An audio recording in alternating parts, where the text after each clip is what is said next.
back, guys, for another video. This is Wasim, and we're making a video from heaven today. Yeah, reporting live from the upstairs. Yeah, so today we'll be talking about obesity, which is like a big topic, and a lot of people are overweight and concerned. Oh yeah. So what do you have to say on obesity? Well, first things first, man. Obviously, I'm obese. Well, what's your BMI?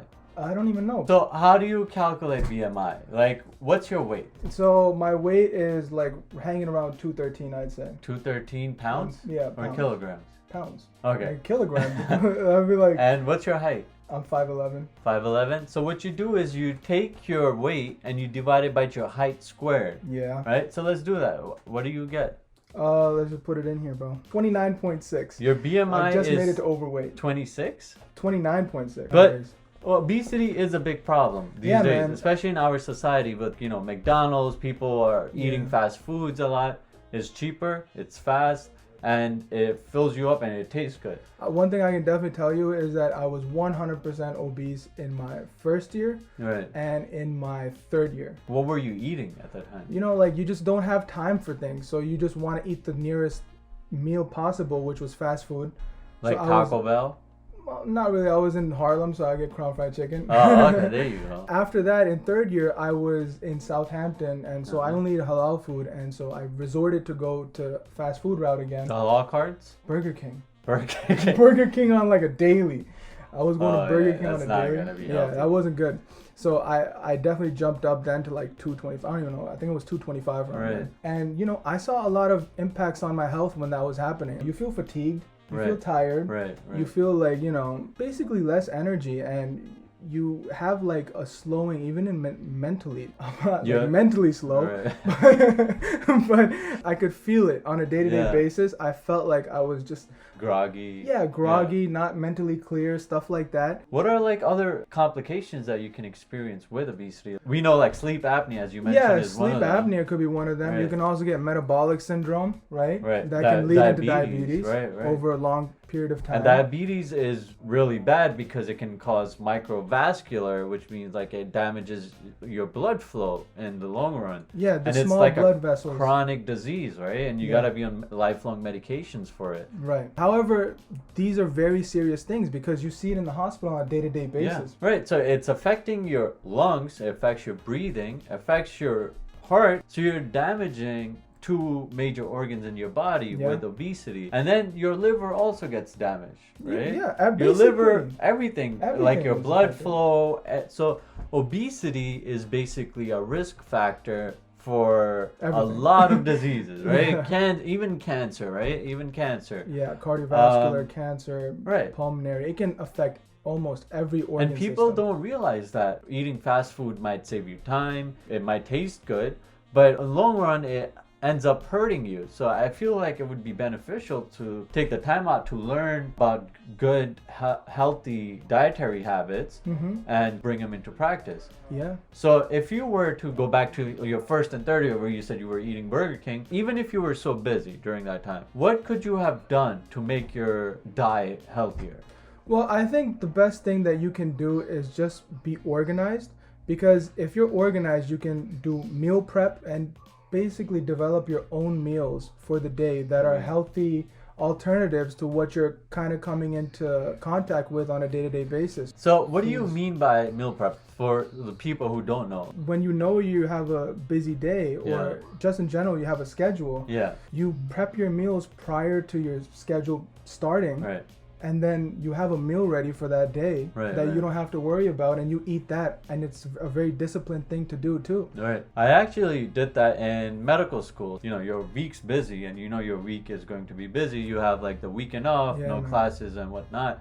So I would go out to the grocery store, buy a bunch of groceries, and then cook for the whole week and pack them into like disposable containers, and I would put them in. Okay, this is Monday's lunch, Monday's dinner, Monday's breakfast, and then I would meal plan for the whole week. I would have a week's worth of food in either the fridge or the freezer, right? And then if it was in the freezer, I would put it in the fridge a day before to let it defrost, so like the food is fresh. So that's how I kind of stayed healthy in medical school. If someone's overly obese and they realize that problem, I can't stop eating French fries. And it's a serious issue, right? It's going to, they're like, let's say 30 years old, they're eating French fries all the time, they're really obese, and on top of that, these people are smoking also. So you have 2 injuries occurring.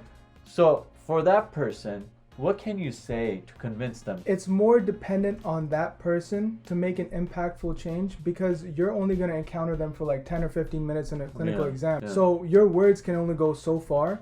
And it's until that person realizes that, hey, this really needs to change in my life for me to have a better outcome. Mostly I feel like that stems from a lack of education, which is what we're trying to provide you guys right now. Right. Because if you're not educated on that specific topic and you don't know what these adverse health outcomes are, you're just going to continue living that lifestyle that you want to live. A lot of these people realize the steps they have to take, but what's preventing them is that they can't get over the fact that they have to stop something they love. It's a very complicated issue because some psych components also involved, right? Yeah, it's almost an addiction, man. Fried foods, they put all these chemicals inside. It's almost like you become addicted to it. Right, these companies know how your taste buds work, and they use that information to make their products taste exactly like the way your brain would release dopamine. So you eat this and you have a release of dopamine which makes you feel good for that amount of time, but then you feel, worse afterwards.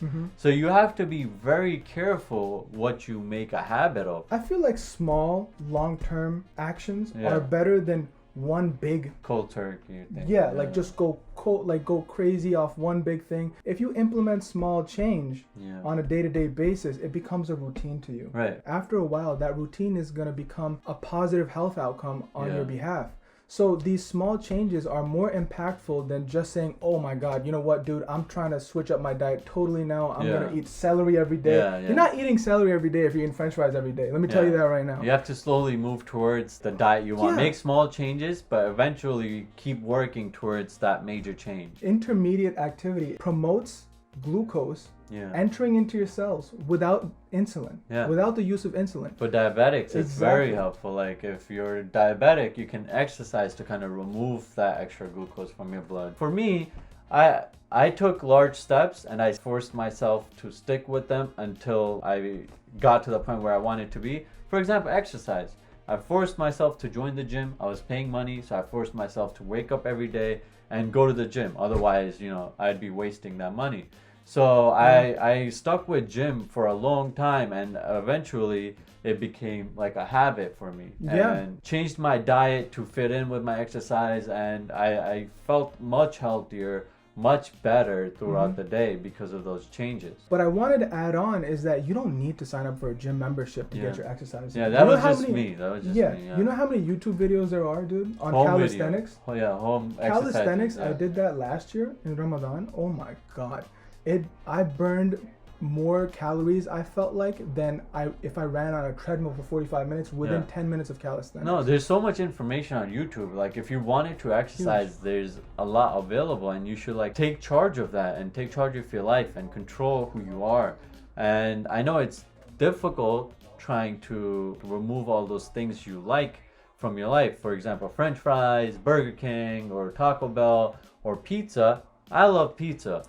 I might eat it once a week. I might eat it once a month. I don't eat it every day.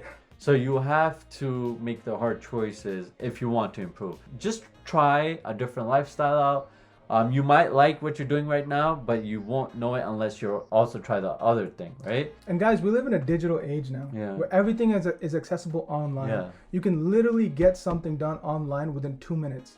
So why not get something healthy done online? Instead of wasting your time on, you can waste some time. Watching online, our videos. Watch our videos. But it's helping, it's helpful too.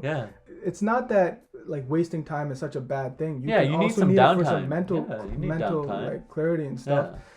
But you can use some of that time and redirect it towards a healthier lifestyle. So why not use your social media? Yeah. What we're trying to do is educate people and trying to prevent the complications of some of these diseases that we see in the hospital. For sure. Right? And that's our main purpose of this video. We want to keep you guys informed. We want to keep you guys educated. And this is not just for people who are specialized in medicine. This is for the general public, you know? Yeah. This can benefit a lot of people. Right. I feel like if you just realize that, hey, it's not just you dealing with this. I also had to deal with it too. Yeah. It's not that it's a singular issue, mainly dedicated to one population. It affects everybody. Yeah, it has a lot to do with how we're so surrounded by fast food all the time. It's so convenient just to like grab a bag of chips, you know, and consume fatty foods. And healthier foods are, I feel like, harder to get to these days. Of course. And they're more expensive. And they don't taste that well either. I feel like what you have to do is, even if they're more expensive, just eat a little bit less of the healthier food. Spend the same amount of money you're doing on junk food as on the healthier food.